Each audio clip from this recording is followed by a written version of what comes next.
Aloha and welcome. I'm Miley from Miley Alicia Designs.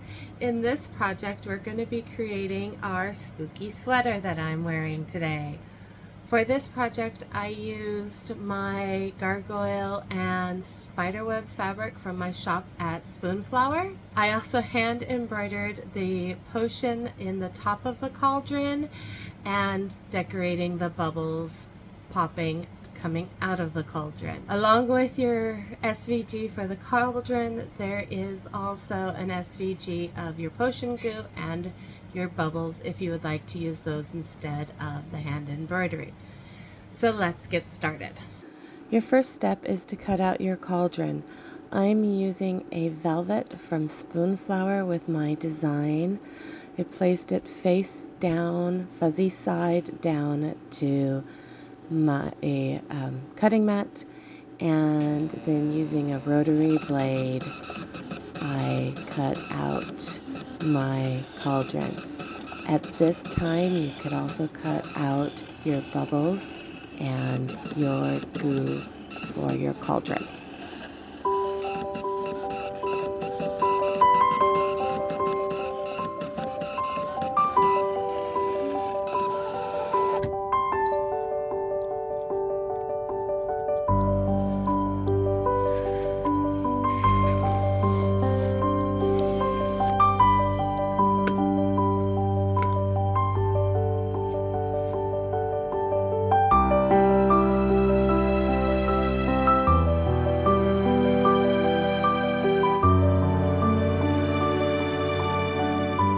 Next, we want to place your cauldron. I'm putting mine onto a sweatshirt so that I can wear this project, but you also could place it on a crazy quilt or even a normal quilt. Once you've attached your pieces to your base, now it's time for the fun. We get to embroider and create the embellishments that add the sparkle and fun to our project.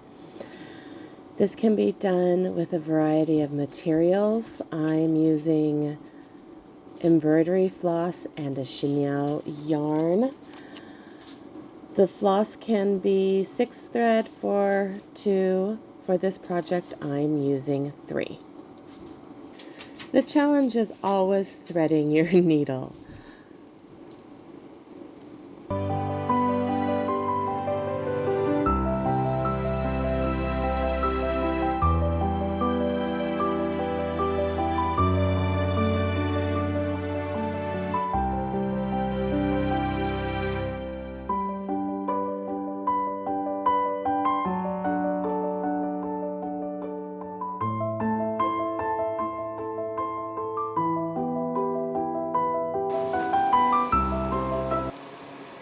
Couching is really an easy embroidery step. You are attaching the yarn and the edge of your cauldron together.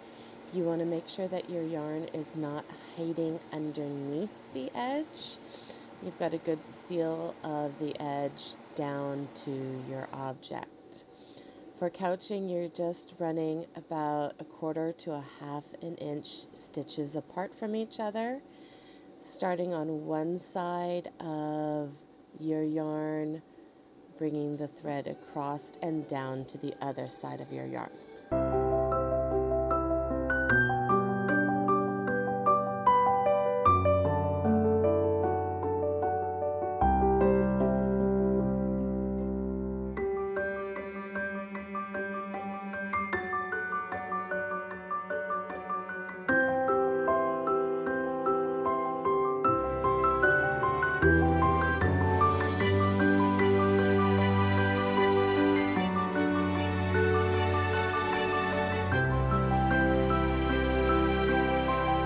For this project, I chose not to use my cut out cauldron goo.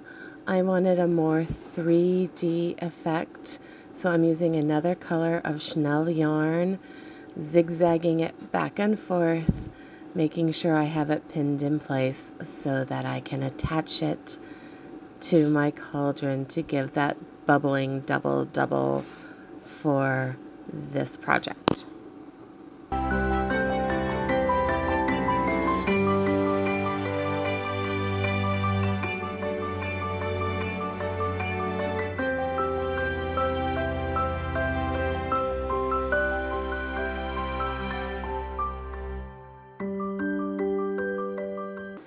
This is an easy stitch. It's kind of a combination of both couching and back stitches, going around each chenille yarn and attaching it into place. I want there to be some bubble effect, so I'm not attaching solid, but I'm making sure that my yarn is attached. No loops are too big to be caught on anything, so that they have a bubbling effect but are secure to my cauldron and sweatshirt.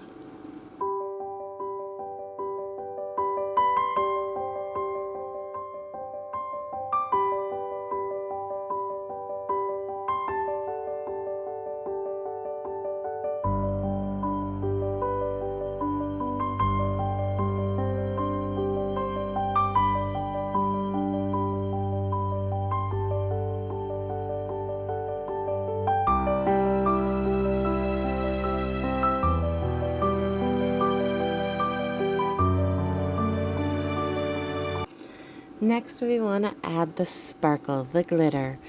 Choosing what you want to add is the fun part. Could be beads, sequins, buttons, anything that's easily attached and can be made secure.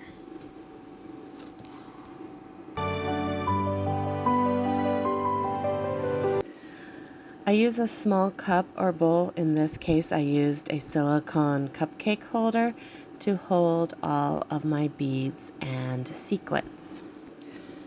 When attaching your beads and sequins, you want to make certain that they are securely attached to your project. You can attach using embroidery floss. I've known some who have attached using dental floss.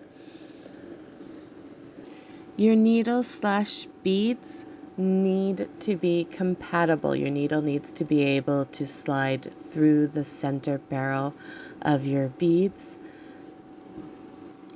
When securing your beads and sequins, you're kind of making a sandwich. Your sequin goes on first, your bead next, then your needle goes back through the sequin so that you've captured your bead and the whole thing holds on to your project.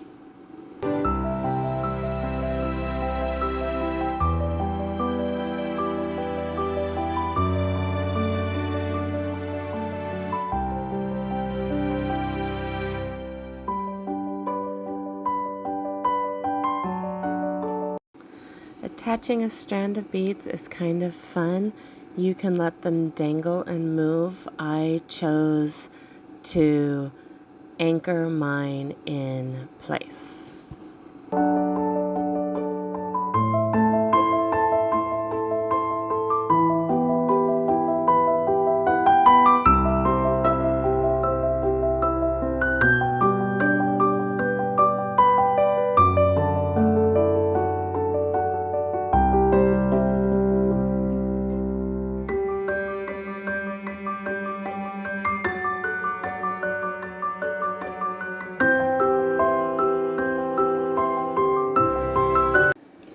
You could also add other embellishments. I chose here to do a colonial knot.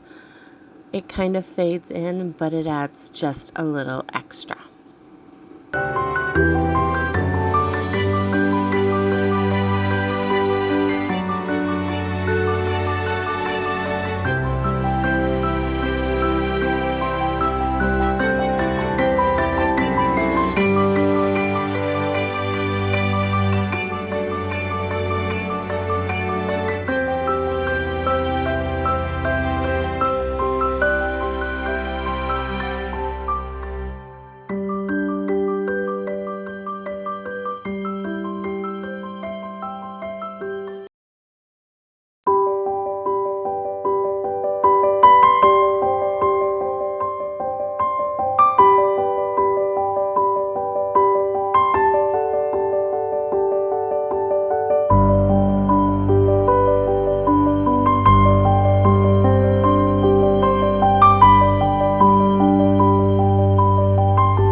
the back, you want to make sure this is one of your most secure knots.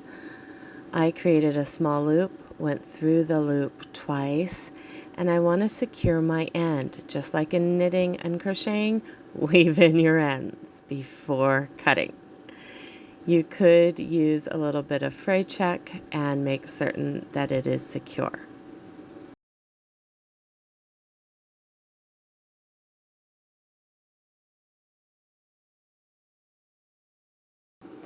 It is possible to create your own needle threader. I used a piece of extra thread to go through. Threading a chenille yarn is extremely difficult. You know, with this size needle, you can't get the whole yarn through, so I chose just to get the center core through.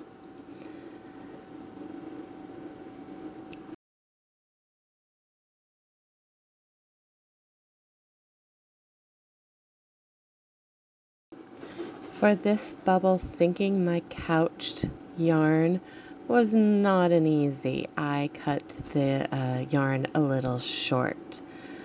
So one trick you could do was I put the needle through to the back side. I then used my cheater needle threader and was able to capture the chenille yarn.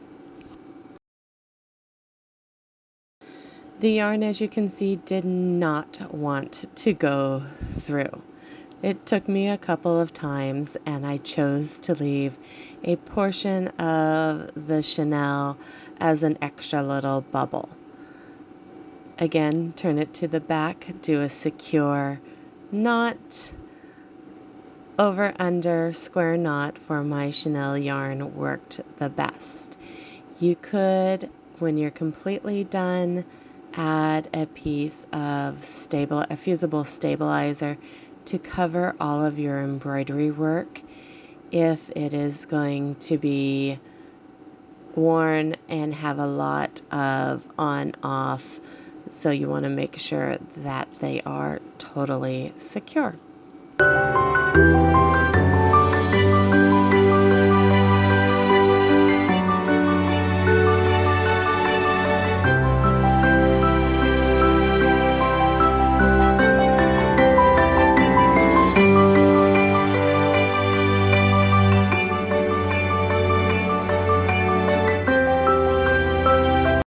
Checking your corners to make certain that the chenille yarn has not slipped underneath your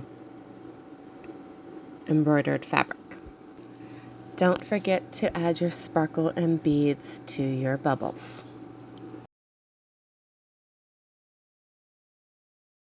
For this sparkle, I oopsed, and when I went around the bead and back through my sequin, I split the thread.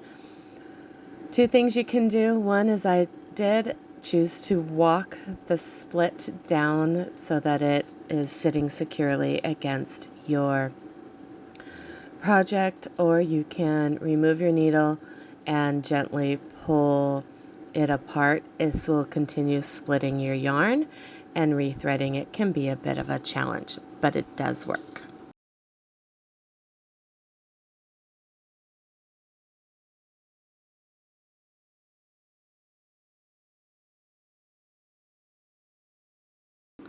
There's a tutorial for couching and other embroidery stitches on my YouTube channel and in my website under the Magical Library of Freebies.